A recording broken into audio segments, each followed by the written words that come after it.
નમસ્કાર, જય દ્વારકાધીશ, જય માતાજી, મહાદેવ હર. સ્વાગત છે મારી લીલીસ કિચનમાં.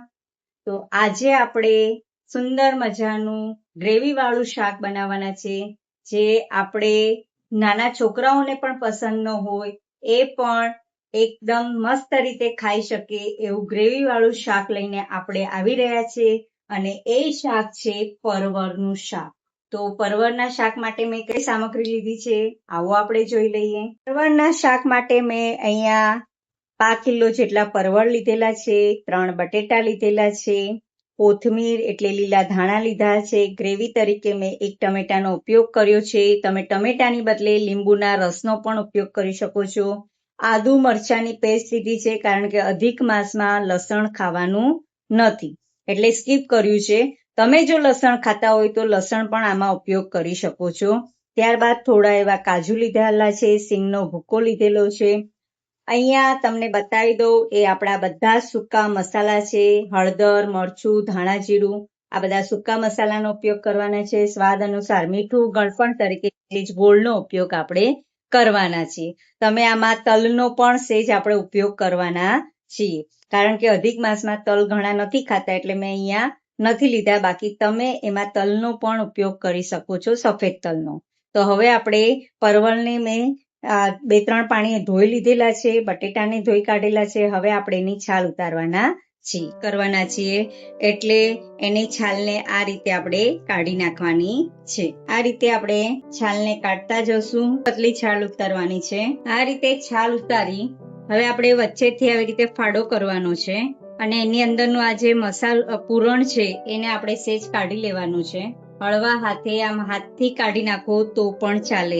ઝટપટ બનતું ભરેલા પરવરનું શાક હું કુકરમાં બનાવું છું, કારણ કે જલ્દી ફટાફટ થઈ જાય. સમય આમાં ચડતા બહુ થોડી વાર લાગે એટલે કોઈક વાર તમારે પરવરને બાફી નાખવાના 5-7 મિનિટ સુધી અને પછી એને ઠરવા દેવાના અને પછી તમે ભરી શકો છો.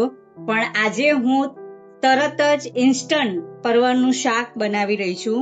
તો કુકર અહીંયા થઈ ગયું છે. માપસર આપણે તેલ મૂકવાનું છે. તેલ મૂકી અને એની અંદર થોડું આપણે જીરું એડ કરવાના છીએ. તેલ થઈ ગયું છે.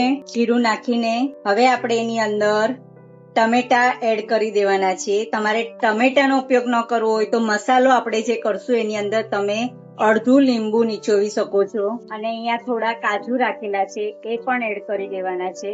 એને 5-7 મિનિટ ચડવા દેવાના છીએ. ટમેટા ચડે છે ત્યાં સુધીમાં આપણે હવે મસાલો જોવાનો છે. અહીંયા પરવર સુધારીને રાખી દીધા છે. હવે આપણે એનો મસાલો કરી રહ્યા છીએ. તો મસાલામાં પહેલા મેં અહીંયા સિંગનો ભૂકો લઈ લીધેલો છે.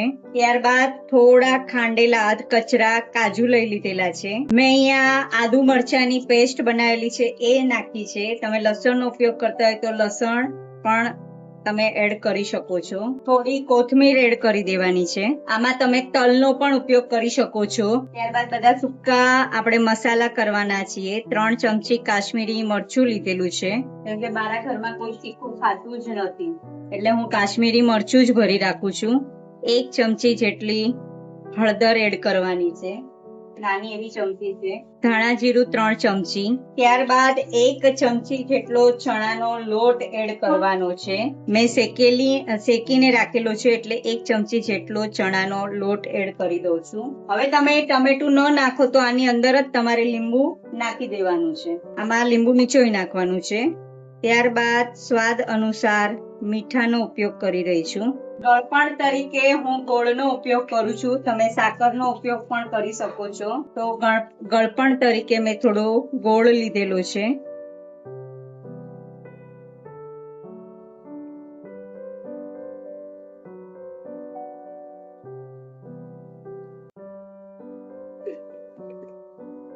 થોડું એવું આપણે આની અંદર તેલ એડ કરવાના છીએ. અહીંયા આપણે સાથે હલાવતું જવાનું છે. ટમેટા એકદમ ગળી જશે. હવે આપણે આ મસાલાને બધાને આવી રીતે એક સરખા ભેળવી દેવાના છીએ. થોડો ગોળ આખો છે એને બારીક સુધારી નાખું. આ બધા મસાલા એડ કરી દેવાના. તમને લીંબુ પણ ન મળે અથવા તો ટમેટું ન હોય તો 1 ચમચી દહીંનો ઉપયોગ પણ કરી શકો છો.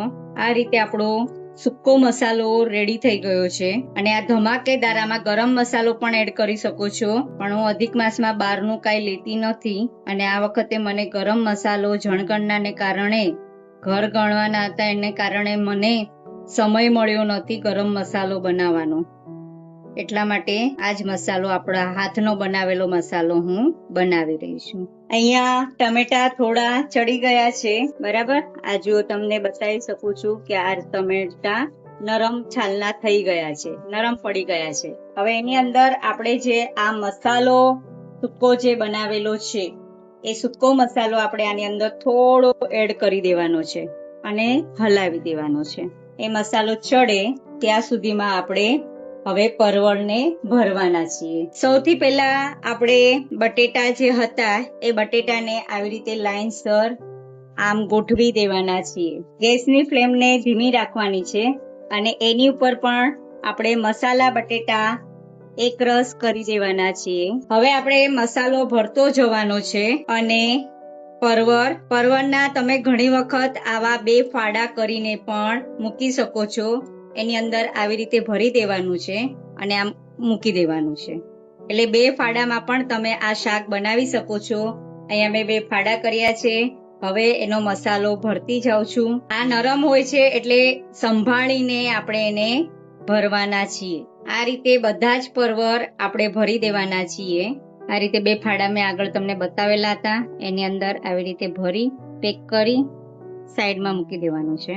અહીંયા જે આપણો મસાલો આ વધેલો છે એને આપણે થોડો ઉપર એડ કરવાનો છે અને ધીમા આંચે આપણે આ બધાને હળવેથી ઉપર નીચે પરવળ અને બટેટાને એક રસ કરી દેવાના છે, મસાલા સાથે રગદોળી દેવાના છીએ. એની ઉપર થોડું તેલ એડ કરી દેવાનું છે.